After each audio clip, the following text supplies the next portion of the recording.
Parents, what are your thoughts on spanking? I feel like this is a somewhat controversial topic, but definitely one worth talking about. I'll share Love and Logic's views on spanking and some of my own personal thoughts as well.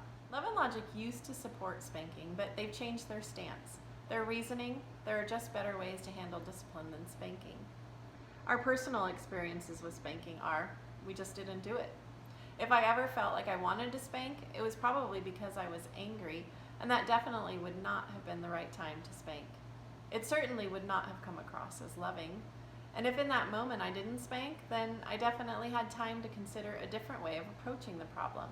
This is where delaying consequences and taking time to come up with a plan comes in. Love and Logic views spanking as counterproductive, and I'm in agreement with their view.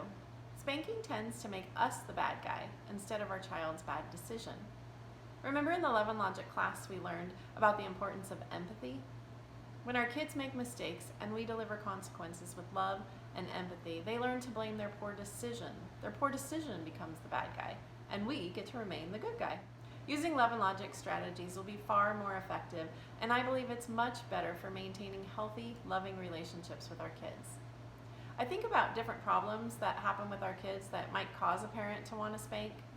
I think things like the energy drain or charging our kids for having to listen to arguing. Also, it can become a real bummer when we just don't have the energy to take them fun places because we have to worry about how they'll treat each other or other people or even us. I'll share a funny little personal story. Our son Hunter was dating a girl a while back and they were hanging out at our house. We were sitting around and Hunter turned to me and said, "Mom, tell her why it's not a good idea to spank kids." Apparently they'd had conversations about their own thoughts on spanking. He was against it and she supported it. I guess they both believed in what they had grown up with. So I shared my thoughts on the topic, and afterward he looked at her and said, "See, it's just not necessary. My parents never spanked me and I turned out great." But in all seriousness, Love and Logic points out that most kids would rather have a spanking than have their parents use Love and Logic techniques.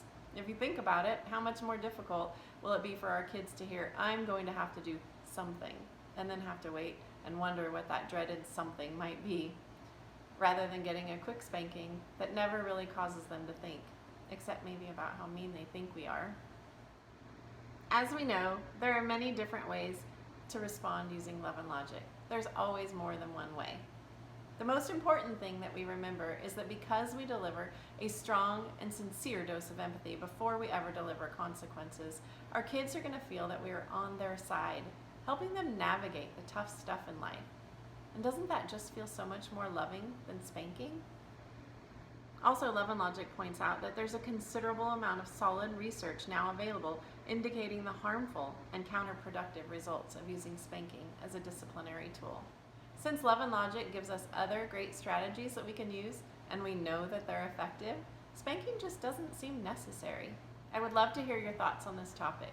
Feel free to share and comment.